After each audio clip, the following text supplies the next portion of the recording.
నమస్తే.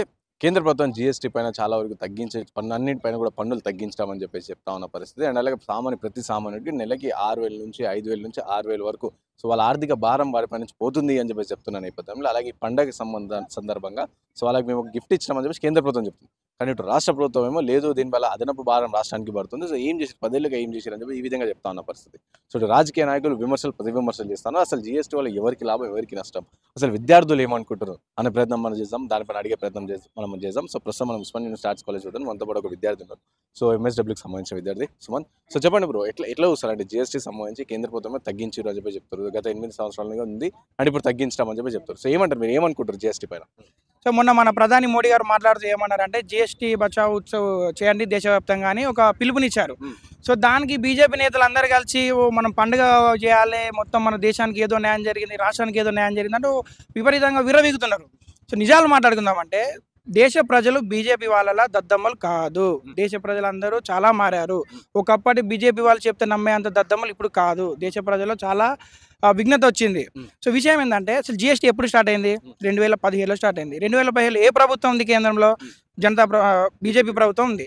2017లో బీజేపీ ప్రభుత్వం తీసుకొచ్చిన జీఎస్టీని నువ్వే నీకు ఇష్టం వచ్చినట్టుగా 5 స్లాబ్లు పెట్టి నీకు నచ్చినంత జీఎస్టీ పెట్టుకొని ప్రతిపక్షాలు ఆ రోజే రాహుల్ గాంధీ గారు మరీ చెప్పారు జీఎస్టీ కరెక్ట్గా లేదు, దీనిలో కొన్ని నియంత్రించాలి, కొన్నిటిని దీనిలో కొన్ని తగ్గించాలని రాహుల్ గాంధీ గారు మరీ చెప్పంగా కూడా వీళ్ళు వినకుండా వాళ్ళకి ఇష్టం వచ్చినట్టు జీఎస్టీని పెట్టి ఈరోజు కొంత తగ్గించి ఏదో పెద్ద జరిగింది ఏదో చేసుకోవాలని అంటే నువ్వు కొంచెం తగ్గిస్తేనే దేశానికి ఏదో జరిగింది ఉత్సవాలు చేయాలంటే నువ్వు మొత్తం తగ్గితే ఇంకెంత జరగాలి?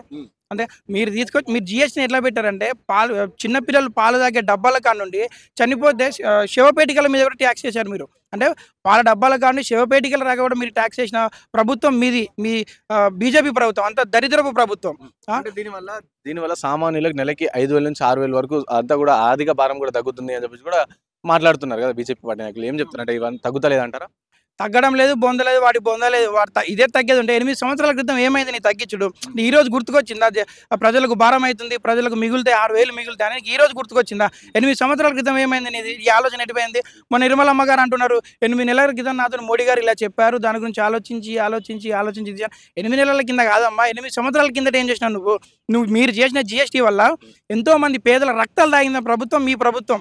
ఎంతోమంది చిన్న మధ్యతరగతి పరిశ్రమలు ఎన్నో మూతపడ్డాయి, ఎంతో మందికి ఉద్యోగాలు కోల్పోయి వాళ్ళు రోడ్డున పడ్డ ఆ పాపం మీ ప్రభుత్వానికి కదా, ఆ పాపం మీకు కదా, మీరు కదా చేసింది ఇది. ఏంది అంటే ఈ జీఎస్టీ ఇప్పుడు తగ్గించాలి, దీని అంతటికి కారణం అంతా ఏంటిది అంటే బీహార్లో ఎలక్షన్స్ ఉన్నాయి. మరికొన్ని రోజుల్లో బీహార్లో ఎలక్షన్లు జరగబోతున్నాయి. వీళ్ళ ఏంటంటే మన రాహుల్ గాంధీ గారు బయట పెట్టారు ఈ ఓట్ల దొంగతనం గురించి, బట్టలిప్పి బయట నిలబెట్టారు మోడీ గారి గురించి. వాళ్ళకి అర్థమైపోయింది బీజేపీ పతనం అనేది స్టార్ట్ అయింది. బీజేపీ ప్రభుత్వానికి ఇది అర్థమైంది. దీన్ని ఎలా పక్కదారి పట్టించాలి అన్న ఒక ఉద్దేశంతో ఈ రోజున జీఎస్టీ అనేది ఒకటి తీసుకొచ్చి దాన్ని ముంగడ పెట్టి ఉత్సవాలు చేయాలి, పండగలు చేయాలని ఏదో పిచ్చివాగులు వాడుతున్న మోగి ఈ రోజు నాకు అర్థమవుతుంది. మోగి అయినా బీజేపీ వాళ్ళైనా ఏం వాగుడు నోటికి కొంచెం అది ఉండాలి. మోడీ గారు మీరు ఒక ప్రధానమంత్రి ఫేక్ సర్టిఫికేట్లు తీసుకుని మాట్లాడితే గిట్లనే ఉంటుంది. జెన్యున్గా పట్టాలు పొంది మాట్లాడితే ఒక పద్ధతిగా మాట్లాడతారు. ఫేక్ సర్టిఫికేట్లు తీసుకొచ్చుకొని ఫేక్ డిగ్రీలు తెచ్చుకొని మాట్లాడితే ఇలానే ఉంటుంది. మాట్లాడిన దానికి ఒక అర్థం ఉండాలి. 8 ఏళ్ళ బట్టి ఏం చేశారు? 6,000 మిగులుతున్నాయి కదా, 8 ఏళ్ళ కింద ఏమైంది ఈ ఆలోచన? మరి అప్పుడు కూడా 6,000 మిగిలిన అంటే అప్పటి నుండి ఇప్పటిదాకా 6,000 ఎన్ని కోట్లు కావాలి? 140 కోట్ల జనాభా ఉన్నారు. ఒక పర్సన్కి 6,000 అంటే 140 ఇంటూ 6,000 ఎంత కావాలి?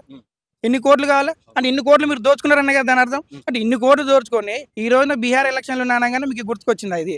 ఇది తప్పకుండా ప్రజలను తప్పుదారి పట్టిద్దామన్న ఉద్దేశం తప్పించి ఏం లేదు. కానీ గుర్తుపెట్టుకోండి బీజేపీ ప్రభుత్వమా, మీరు ఎన్ని చేసినా రాహుల్ గాంధీ గారు మాత్రం మిమ్మల్ని వదలరు. ఇంకోటి ప్రధానంగా వినిపిస్తుంది, ఇటు టీవీలు, ఫ్రిడ్జ్లు అండ్ దాంతో బండ్ల పైన జీఎస్టీ తగ్గించడం ఏంది. దానిపైన ఎవరు డైలీ కొనుక్కునే వస్తువులు కాదు, డైలీ నిత్యావసర వస్తువులు అంటే ఆయిల్ పైన కావచ్చు, పెట్రోల్ కావచ్చు, డీజిల్ పైన వీటిపైన జీఎస్టీలో చేర్చండి అండ్ వీటి ప్రైజెస్ తగ్గించండి అని చెప్పి ప్రధానంగా ఉన్న చర్చ. దానిపైన ఏమంటారు? వాస్తవానికి అసలు జీఎస్టీ ఉండద్దు భయ నన్ను అడిగితే. అసలు జీఎస్టీ ద్వారా లాభం ఏంటిది? ఎన్ని కోట్లు మీ ప్రభుత్వం దండుకున్నది? అవన్నీ చెప్పట్లేదు. జస్ట్ ఇది తగ్గిస్తున్నా, అది ఎల్ఐసి మీద తగ్గిస్తున్నాం, ఇన్సూరెన్స్ల మీద తగ్గిస్తున్నాం, దాని మీద తగ్గిస్తున్నాం, దీని మీద అవి చెప్తున్నారు తప్పించి ఎన్ని కోట్లు దండుకున్నారు, మీరు ఎంత అక్రమంగా సంపాదించుకున్నారు, మీ ఇళ్ళకి ఎన్ని సరుకులు అంటే ఎన్ని మూటాలు పోయినాయి, ఇవేవి చెప్పట్లేదు. జస్ట్ ఇవి మాత్రమే మాట్లాడుతున్నారు వాళ్ళు.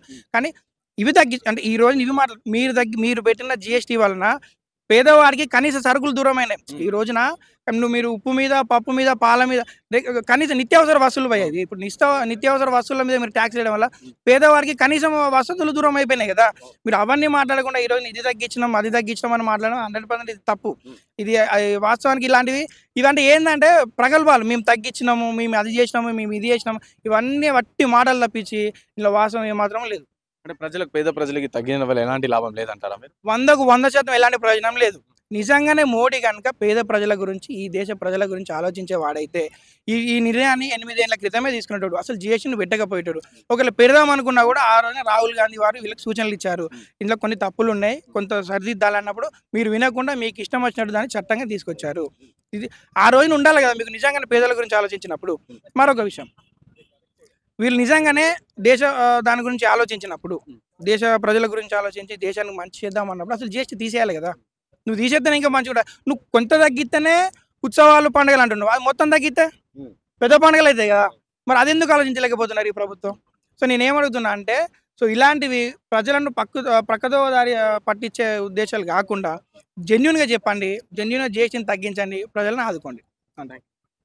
సో విన్నారు కదా, ఇది విద్యార్థులు చెప్తా ఉన్న పరిస్థితి. సో ప్రధానంగా జీఎస్టీ అనేది పెట్టడమే దండగా మీరు ప్రతి నెలకి ప్రతి సామాన్యుకి ఒక కుటుంబానికి నెలకి 6,000 నుంచి 8,000 వరకు తగ్గిస్తున్నాం, 8,000 వరకు ఆదా అవుతున్నాయి అని చెప్పేసి చెప్తారు. సో గత 10 ఏళ్ళు మీరు 7 ఏళ్ళుగా సో పెట్టిన జీఎస్టీ వల్ల సో ఎన్నిగానం పైసలు అన్ని లాస్ అయిన పేద ప్రజలు ఎంతగానం లాస్ అయ్యారు అని చెప్పేసి ఒకసారి గుర్తు తెచ్చుకోవాలని చెప్పేసి కూడా చెప్తాను. ఇది కేవలం ఎలక్షన్, బీహార్లో ఎలక్షన్ గురించి ఎంతో కూడా తక్కువ ఎక్కువ అనేది చేస్తున్నారని చెప్పేసి ఇక్కడ విద్యార్థి ఆరోపిస్తున్న పరిస్థితి.